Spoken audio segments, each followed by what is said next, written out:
अफीम की खेती, जिसे पोस्त की खेती भी कहा जाता है, भारत में एक अत्यंत नियंत्रित और संवेदनशील कृषि कार्य है। ये केवल एक फसल नहीं बल्कि देश की स्वास्थ्य प्रणाली और कानून व्यवस्था से गहराई से जुड़ी है।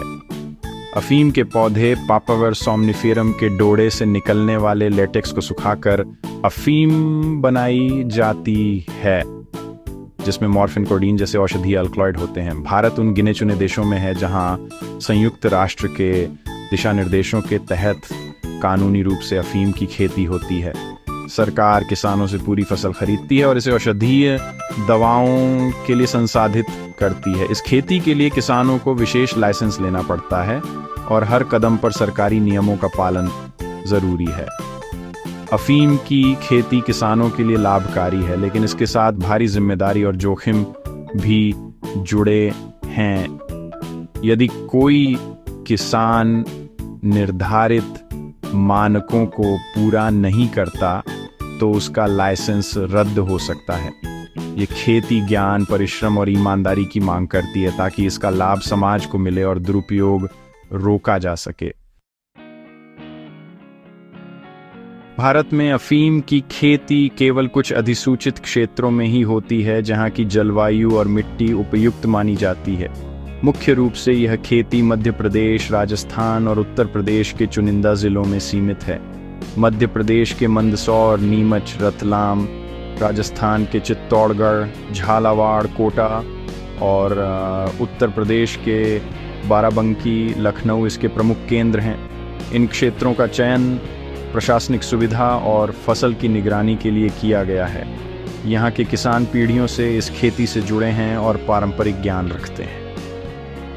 सीमित क्षेत्र होने से नारकोटिक्स विभाग के लिए निगरानी आसान होती है और अवैध गतिविधियों पर रोक लगती है। सरकार पारंपरिक किसानों को लाइसेंस में प्राथमिकता देती है, जिससे भारत अंतर्राष्ट्रीय दायित्व भी निभाता है। अफीम की खेती के लिए सबसे जरूरी है सरकारी लाइसेंस। ये केंद्रीय नारकोटिक्स ब्यूरो CBN द्वारा जारी किया जाता है। बिना लाइसेंस के खेती करना गंभीर अपराध है जिसकी सख्त सजा है। लाइसेंस उन्हीं किसानों को मिलता है जो अधिसूचित क्षेत्र के निवासी हों और जिनका रिकॉर्ड साफ हो। सरकार हर साल अपनी जरूरत के अनुसार लाइसेंस जारी करती है और खेती का क्षेत्र तय करती है। लाइसेंस मिलने के बाद किसान को बुआई से कटाई तक हर जानकारी विभाग को देनी होती है। अधिकारी खेतों का निरीक्षण करते हैं और पूरी उपज सरकारी केंद्रों पर जमा कराई जाती है। इस प्रक्रिया का मकसद है कि अफीम का हर ग्राम कानूनी नियंत्रण में रहे और अवैध बाजार तक न पहुंचे। अफीम की खेती वैज्ञानिक और श्रमसाध्य है, जिसमें हर कदम पर सटीकता चाहिए। अच्छी जल निकासी वाली दोमट या बलुई दोमट मिट्टी और 6-7.5 pH आदर्श माने जाते हैं। बुवाई अक्टूबर-नवंबर में होती है। सरकार प्रमाणित बीज उपलब्ध कराती है। बीज छिड़काव विधि से बोए जाते हैं, हल्की सिंचाई की जाती है और पौधों की छंटाई की जाती है। फसल को 4-5 बार सिंचाई, खरपतवार नियंत्रण और रोगों से बचाव की जरूरत होती है। सबसे नाजुक चरण है डोडे पर चीरा लगाना और लेटेक्स इकट्ठा करना, जिसे लांसिंग कहते हैं।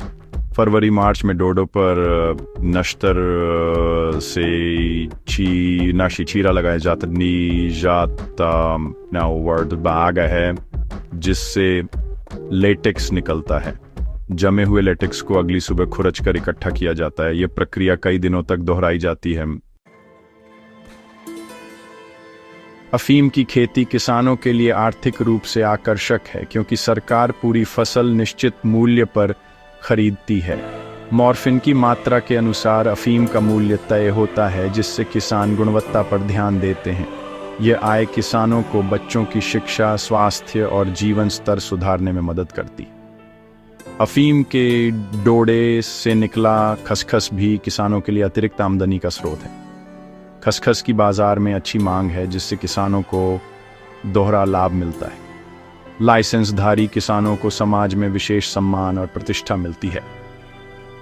यह खेती जोखिम भरी जरूर है, लेकिन सुनिश्चित और आकर्षक रिटर्न इसे व्यवहार्य विकल्प बनाता है।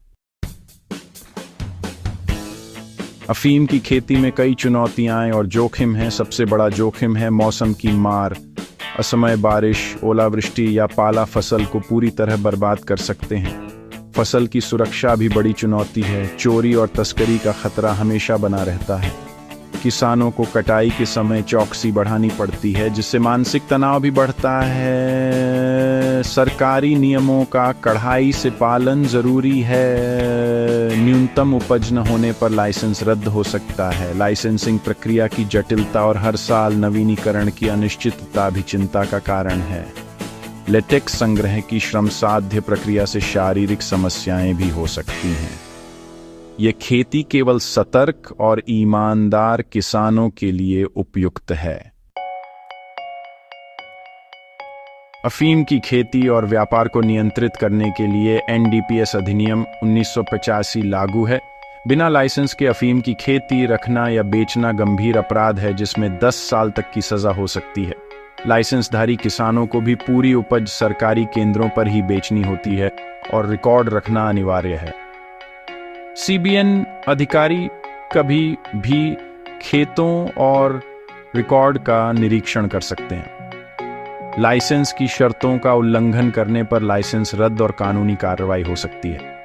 भारत अंतर्राष्ट्रीय संधियों का पालन करता है, जिससे अफीम का दुरुपयोग रोका जा सके। यह कानूनी ढांचा सुनिश्चित करता है कि भारत जिम्मेदार उत्पादक देश बना रहे। किसानों को लाइसेंस की शर्तों का सख्ती से पालन करना चाहिए। अधिक क्षेत्र में खेती या अवैध बिक्री से बचें। फसल की सुरक्षा के लिए बाड़ लगाना और निगरानी जरूरी है। किसी भी संदिग्ध गतिविधि की सूचना तुरंत दें। वैज्ञानिक कृषि पद्धतियां अपनाएं। सही समय पर बुवाई, संतुलित खाद, सिंचाई और रोग नियंत्रण। अच्छी गुणवत्ता की फसल से न केवल लाइसेंस सुरक्षित रहता है, बल्कि बेहतर मूल्य भी मिलता है। सभी दस्तावेज, लाइसेंस, बुवाई प्रमाण, उपज रसीदें सुरक्षित रखें। हर साल की लाइसेंसिंग नीति और नियमों में बदलाव की जानकारी रखें। इन सावधानियों से किसान कानूनी परेशानियों से बच सकते हैं और खेती का पूरा लाभ उठा सकते हैं। अफीम की खेती भारतीय कृषि में अनूठा अध्याय है। ये जीवन रक्षक दवाओं के लिए जरूरी है और किसानों के लिए समृद्धि का स्रोत। सुनिश्चित बाजार और आकर्षक मूल्य ग्रामीण अर्थव्यवस्था को मजबूती देते हैं। सख्त नियंत्रण प्रणाली से दुरुपयोग रोका जाता है और समाज को लाभ मिलता है। लेकिन मौसम, सुरक्षा और सरकारी नियमों की चुनौतियां किसानों के लिए तनावपूर्ण हैं। फसल बीमा और पारदर्शी लाइसेंसिंग जैसी सुधारों की गुंजाइश बनी हुई है। किसानों को आधुनिक तकनीकों का प्रशिक्षण और समर्थन मिलना चाहिए। जब तक ये खेती सख्त, कानूनी और नैतिक दायरे में रहेगी, यह मानवता के लिए वरदान बनी रहेगी।